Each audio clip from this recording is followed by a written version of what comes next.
जय गुरु जी। शुक्राना गुरु जी, अनंतम शुक्राना हमारे गुरु जी महाराज का। ओम नमः शिवाय। शिव जी सदा सहाय। ओम नमः शिवाय। गुरु जी सदा सहाय। शुक्राना, अनंतम शुक्राना। हमारे जीवन की जो मुश्किलें हैं, जो कष्ट हैं, या फिर आप ये कह सकते हो कि जो कुछ भी हमारे साथ हो रहा होता है, हमारे जीवन के उस सब को परमात्मा किस तरीके से अपने अनुसार, अपने नाम लेने के साथ ही उसको कैसे उतारता चला जाता है, वो एक बहुत ही प्यारा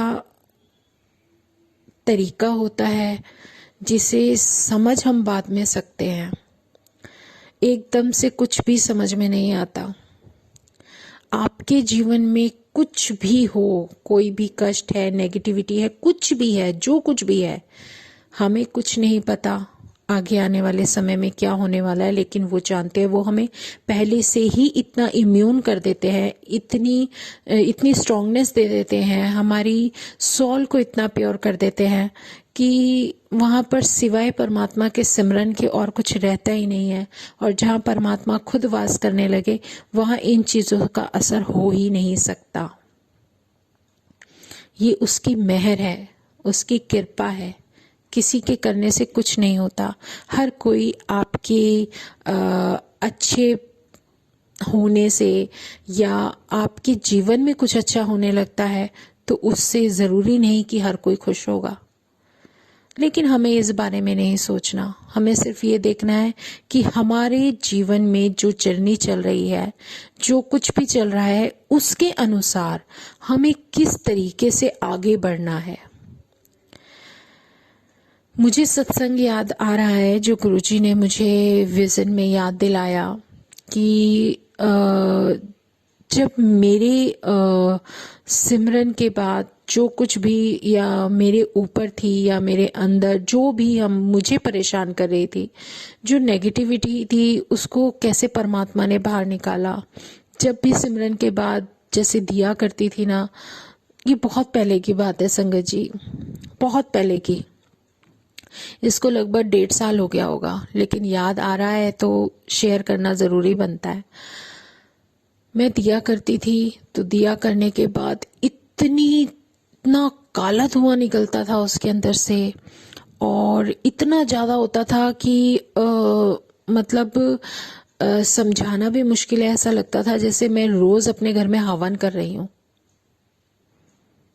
सच में जैसे मेरे घर में हवन हो रहा है, धुआं ही धुआं पूरे रूम के अंदर, पूरे मंदिर के पास। और वो भी किससे? एक छोटी सी जोत जो कि दिए के अंदर जग रही है।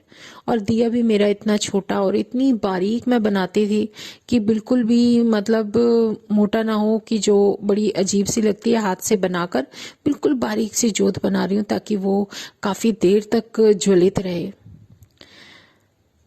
उसमें भी इतना कुछ होना, एक मुझे कुछ कुछ समझाने लगे थे गुरुजी कि तेरे जीवन में जो कुछ भी हो रहा है उसको अब मैं हटा रहा हूँ।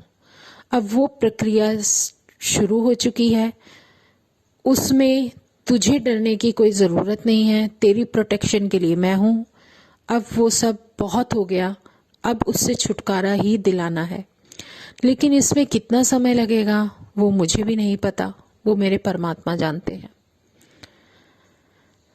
शुरुआत हो गई, धीरे धीरे रोज ऐसे ही होने लगा, इतना ज़्यादा। और मैं हैरान, मैंने कहा ये क्या हो रहा है कि इतना सारा डेली का वही रूटीन। लेकिन गुरुजी है ना, मैं उनको देखती थी और मैं कहती थी गुरुजी अब तो मुझे कुछ समझ नहीं आ रहा, पर फिर भी जो तुम कर रहे हो सबसे बेहतरीन है, क्योंकि कुछ तो है जिससे तुम मुझे प्रोटेक्ट कर रहे हो।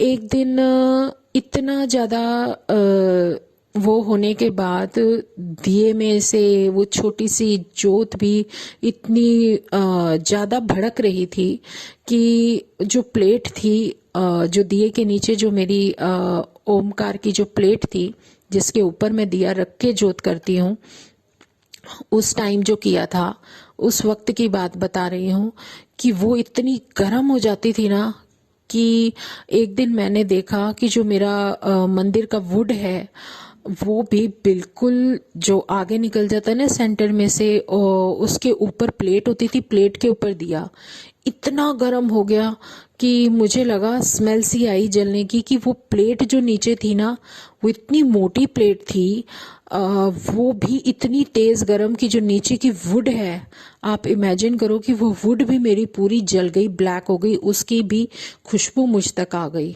मैंने कहा, मैं यही कह रही, मैं कहा गुरुजी ये क्या है, क्या चीज है, मुझे खुद नहीं पता, लेकिन परमात्मा कैसे किन चीजों से बचाकर लेकर चला जाता है, हम इमेजिन भी नहीं कर सकते। पता नहीं क्या होता है क्या नहीं, वो सब परमात्मा जानता है, हमें तो कुछ भी नहीं पता। उसको सब कुछ दिख रहा है, लेकिन हम इन आंखों से उन चीजों को, उन बातों को नहीं देख सकते जो हमें परेशान कर रही होती हैं, सच में। और ये सब कॉन्टिन्यूसली चला पूरा काफी दिनों तक। लेकिन उसमें जब कभी मैं प्लेट उठाकर साइड पे करने लगती थी ना, तो यकीन मानो कि मेरा जो दुपट्टा होता था ना कॉटन का, जिसको मैं सर पे रख के आरती वगैरह के लिए प्लेट उठाती थी, तो ऐसे जब उठाने लगी तो वो मैं इतनी गर्म हो जाती थी कि मैं अपने दुपट्टे से पकड़कर जैसे आरती के लिए उठा रही हूँ ना, तो वो जो दुपट्टे थे वो भी मेरे जल गए, इतना गरम। मुझे नहीं पता ये सब क्या था, लेकिन इस तरीके से करते करते मेरे 2 दुपट्टे बिल्कुल नए के नए कॉटन के जल गए।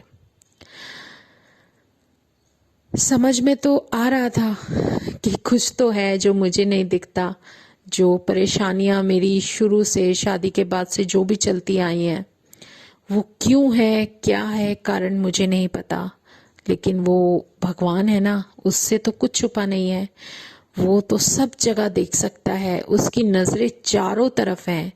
उन्हें पता है कि मेरे साथ क्या हो रहा था या क्या हो रहा है और किसने किया, क्यों किया। मुझे फेसेस भी दिखाने शुरू कर दिए विजन्स में, लेकिन मुझे ये हुक्म दिया गया मेरे परमात्मा द्वारा कि मैं तुझे बता तो रहा हूँ, दिखा तो रहा हूँ, लेकिन तू किसी के लिए कुछ भी नहीं सोचेगी, ना ही नफरत और ना ही घृणा, ना ही बदला, कुछ नहीं रहना चाहिए तेरे अंदर। सिर्फ तुझे मेरा नाम सिमरन करना है। वो मुझे इस तरीके से तैयार कर रहे थे कि इतना पक्का कर दूं मैं अपनी संगत को कि उसको जो भी करना है, जो भी कुछ वो समझा रहे हैं, दिखा रहे हैं, बता रहे हैं, वो सिर्फ इसलिए कि मुझे सिर्फ उस रास्ते पर चलने के लिए स्ट्रांग बना दिया जाए और मैं अपने आप को इतना मजबूत बना लूं कि मुझे फर्क ही ना पड़े कि कौन क्या कर रहा था, क्या कह रहा था, कोई फर्क नहीं मालूम मुझे, और ना ही सोचना है। और मुझे अपने सिर्फ कर्मों पर ध्यान देना है, क्योंकि इस प्रक्रिया में जब परमात्मा मेरे ऊपर से इन कष्टों को हटाने के लिए साथ आकर खड़ा हो गया है, तो उस प्रक्रिया में मेरे कर्म भी कटेंगे और उन कर्मों को काटने के लिए तभी रास्ता बन सकता है जब मैं कुछ नया गलत ना करूं। और सच में कुछ भी होता है ना संगत जी, तो हमेशा अपने मन में एक ध्यान रखो कि अगर न कुछ भी है ना, तो उसको तो मुक्ति ही मिलनी है, क्योंकि मेरा परमात्मा सबको मुक्ति देता है।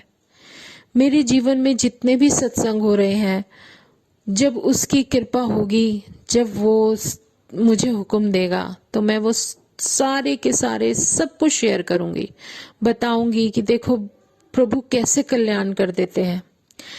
लेकिन अभी उनकी मनाही है, क्योंकि मैं सोच के बहुत कुछ बैठती हूँ, लेकिन वो वही बोलते हैं कि जो बोलना है उनकी मर्जी के बिना, उनके हुक्म के बिना हम कुछ नहीं बोल सकते। पर हाँ, जो हमारे साथ हो रहा होता है, जो घटित है, बहुत अचंभित करने वाले सत्संग भी हैं, पर उसकी महिमा, उसकी कृपा, उसकी मर्जी के बिना भी नहीं गा सकते। कहते हैं ना, जब तक मेरे परमात्मा का इशारा नहीं होगा तब तक हम कुछ नहीं बोल सकते। सिर्फ हमें उस परमात्मा का गुणगान करना है। जितना हम उस प्रभु का नाम सिमरन करते हैं ना, जितना उसका गुणगान करते हैं, उतने कष्ट हमारे ऊपर से उतरते चले जाते हैं। हमारा शुक्राना करना ही हमें जीवन देता है। ये सिखाया है परमात्मा ने कि जिस तरीके से वो शुक्राना करना सिखा देते हैं ना, जिसका ABC भी नहीं पता था, मुझे कुछ भी नहीं पता था शुक्राना होता क्या है, शुक्राना सिखा दिया, जीवन जीना सिखा दिया। इससे बेहतरीन रास्ता जीवन में जीने का कोई हो ही नहीं सकता। पहले तो मकसद ही नहीं था, अब तो मकसद भी दे दिया है, रास्ता भी दिखा दिया है, रोशनी भी दिखा दी है और साथ भी चल दिए हैं लेकर। तो अब किस बात का डर और किस आंधी से डरना, किस तूफानों से डरना, जब वो शक्ति तुम्हारे साथ है जो लेकर चल दी है। तो नाव में तो बैठे हैं, डूबने का क्या डर जब वो संभाल कर चल दिए हैं। सब कुछ उनके हाथ में है। तो ऐसे प्यारे परमात्मा का शुक्राना ना करें तो दिल से, भाव से, तो शायद हमारे जैसा कोई बेवकूफ इस धरती पर होगा ही नहीं। तो शुक्राना मेरे गुरुजी, अनंतम शुक्राना। पता नहीं किन किन कष्टों से कैसे बचाकर लेकर जा रहे हो, लेकिन एक बात है, मेरा परमात्मा इतना प्यारा है ना कि उसे पता है कि कब इस रास्ते पर चलते चलते मेरी संगत को ये प्रॉब्लम आने वाली है या कोई कष्ट आने वाला है। वो उससे पहले ही हमें इम्यून कर देते हैं, हमें ब्लेसिंग देकर इतना स्ट्रांग बना देते हैं कि हमें अगर कुछ थोड़ी बहुत चोट भी लग जाती है तो हम उफ भी ना कर पाए, क्योंकि हमें ज़रूरत ही महसूस नहीं होती। उसकी प्रोटेक्शन और उसका प्यार, उसका आशीर्वाद ही इतना होता है। तो जय गुरु जी। होता बहुत कुछ है, पर शुक्राना गुरु जी, तुम जो भी दे रहे हो, जो भी कर रहे हो, उसका अनंतम शुक्राना। शुक्राना मेरे मालिक, हमेशा मेरे साथ हमारे जीवन में ऐसे ही रहना। जय गुरु जी, जय गुरु जी, जय गुरु जी। आज मन में भाव यही थे संगत जी।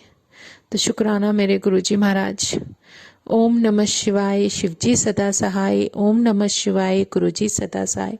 शुक्राना, अनंतम शुक्राना। क्योंकि ये जो शुक्राना है और जो हम जय गुरु जी ये 3 शब्द बोलते हैं ना, यही हमें हमारे जीवन से तार कर लेकर चले जाते हैं।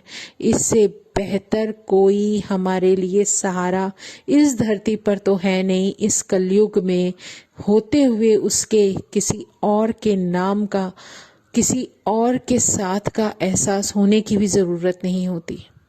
जय गुरु जी, जय गुरु जी, जय गुरु जी।